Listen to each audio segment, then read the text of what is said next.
It's Chelsa Messenger with Picks Parlays. We're talking NFL, Broncos at Patriots. We've got a promo code for you guys. It's October if you want 15% off the entire site at picksandparlays.net. The line on this one has moved a lot because we don't know what's going on with the Patriots and their COVID situation, but right now we have it. Patriots -8, the total of 48.5. This one at Foxborough, and it's been postponed to Monday night, the early game on Monday night. We've got Lee from ASA joining us to talk this matchup. Lee, a lot of moving parts in this one, but as a handicapper, what jumps out to you, and what are some of the things that we do know for sure when talking about this game? I think the immediate reaction for most bettors or most experienced bettors when they look at this game is automatically taking New England off a loss, because we all know about Bill Belichick's record when he is coming off a loss. In fact, if you go back to 2003, the Pats are 50-11 straight up off a loss, and they've won those games by an average of 8.1 points per game. So a knee-jerk reaction would just be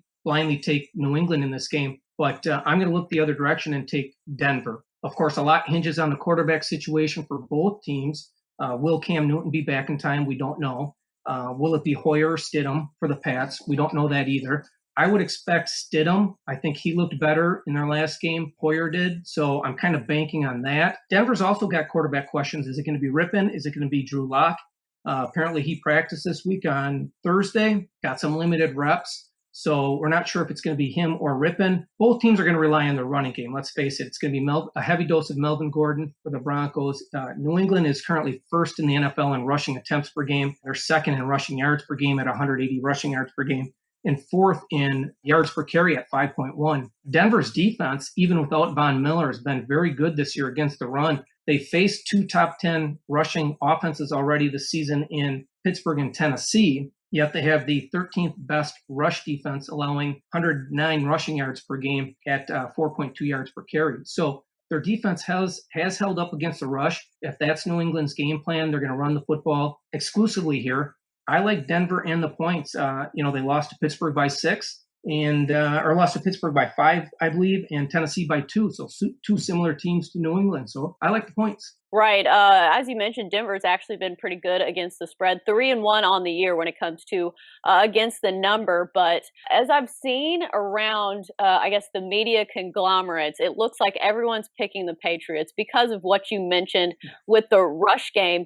Patriots ranked second in the league in rushing. At what point would you back the Patriots? Do you see a Broncos outright win?